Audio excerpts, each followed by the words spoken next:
रमा एकादशी कार्तिक कृष्ण पक्ष। युधिष्ठिर ने पूछा, हे भगवान, अब आप मुझे कार्तिक मास के कृष्ण पक्ष की एकादशी की कथा सुनाइए। इस एकादशी का क्या नाम है तथा इससे कौन सा फल मिलता है? श्री कृष्ण भगवान बोले, हे राजेश्वर, कार्तिक मास की कृष्ण पक्ष की एकादशी का नाम रमा एकादशी है। इसके व्रत से समस्त पाप नष्ट हो जाते हैं। इसकी कथा इस प्रकार है। प्राचीन काल में मुचकुंद नामक एक राजा राज्य करते थे। उनके मित्र इंद्र, वरुण, कुबेर, विभीषण आदि थे। वह सत्यवादी तथा विष्णु भक्त थे। उनके एक पुत्री हुई जिसका नाम चंद्रप्रभा था। उन्होंने उस लड़की का विवाह राजा चंद्रसेन के पुत्र शोभन के साथ किया। एक समय की बात है, शोभन अपने ससुराल के घर आई। जब दशमी आई तब राज्य में ढिढोरा पिटा कि आज कोई भोजन न करे। उसको सुनकर शोभन ने चंद्रप्रभा से कहा, प्रिय, तुम मुझे कुछ उपाय बताओ, क्योंकि यदि मैं व्रत करूँगा तो अवश्य ही मर जाऊँगा। चंद्रप्रभा बोली, हे प्राणनाथ, मेरे पिता के राज्य में एकादशी के दिन कोई भी भोजन नहीं करता है। यहाँ तक हाथी, घोड़ा, ऊँट आदि भी तृण, अन्न, जल आदि ग्रहण नहीं करते। फिर यहाँ मनुष्य कैसे भोजन कर सकते हैं? यदि आप भोजन करना चाहते हो तो यहाँ से किसी दूसरे स्थान पर चले जाओ, क्योंकि यदि आप इसी स्थान पर रहोगे तो आपको व्रत अवश्य ही करना पड़ेगा। शोभन बोला, प्रिय, तुम्हारा कहना बिल्कुल उत्तम है। मैं अवश्य ही इस व्रत को करूँगा। मेरे भाग्य में जो लिखा है वही होगा। ऐसा विचार करके उसने एकादशी का व्रत किया और अब सूर्य भगवान भी अस्त हो गए और जागरण के लिए रात्रि हुई। वह शोभन को दुख देने वाली रात्रि थी। दूसरे दिन प्रातः होने से पहले शोभन इस संसार से चल बसा।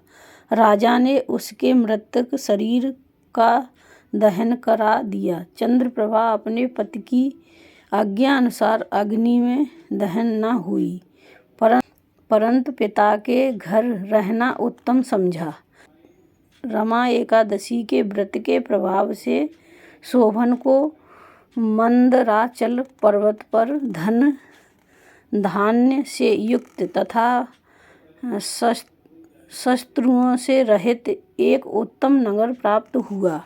एक समय मुचकुंद नगर में रहने वाला एक सोम शर्मा नाम का ब्राह्मण तीर्थ यात्रा के लिए निकला। उसने घूमते घूमते उसको देखा। उस ब्राह्मण ने शोभन को अपने राजा का जमाई जानकर उसके निकट गया। राजा शोभन ब्राह्मण को देखकर आसन से उठकर खड़ा हुआ। वह उससे अपने ससुर तथा पत्नी चंद्रप्रभा की कुशलता को पूछने लगा। सोम शर्मा ब्राह्मण, राजन, हमारे राजा कुशल हैं तथा आपकी पत्नी चंद्रप्रभा भी कुशल से हैं। अब आप अपना वृतांत बताइए। मुझे यह बड़ा आश्चर्य है कि ऐसा विचित्र और सुंदर नगर आपको किस प्रकार प्राप्त हुआ। शोभन बोला, हे ब्राह्मण, कार्तिक मास की कृष्ण पक्ष की रमा एकादशी के व्रत के प्रभाव से है। इसी से मुझे यह अनुपम नगर प्राप्त हुआ है, परंतु यह अस्थिर है।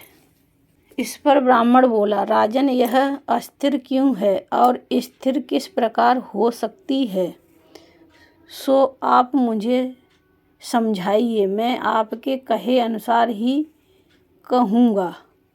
आप इससे किंचित मात्र भी झूठ न समझें। शोभन बोला, ब्राह्मण, मैंने श्रद्धा पूर्वक व्रत किया था, उसके प्रभाव से मुझे यह नगर प्राप्त हुआ है।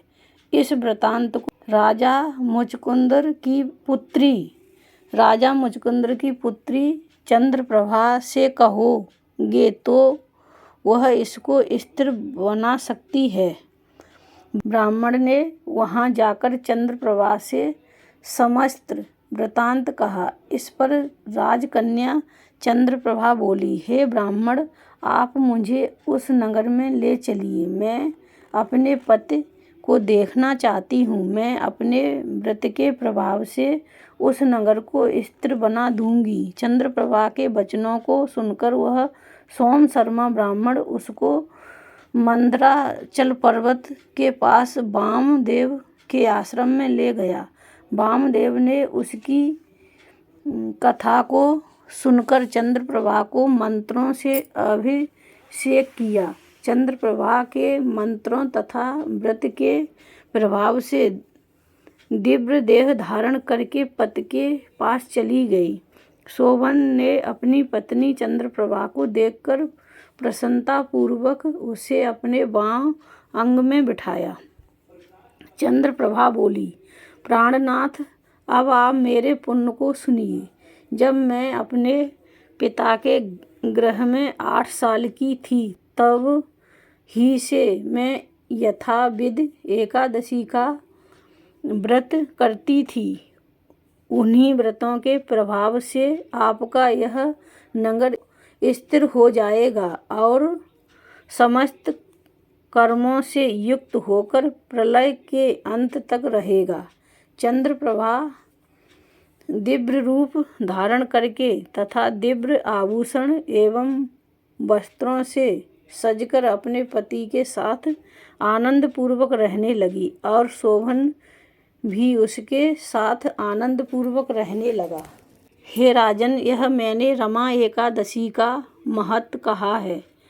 जो मनुष्य इस रमा एकादशी के व्रत को करते हैं, उनके समस्त ब्रह्म हत्या आदि के पाप नष्ट हो जाते हैं। जो मनुष्य रमा एकादशी का महत्व सुनते हैं, वे अंत में विष्णु लोक को जाते हैं।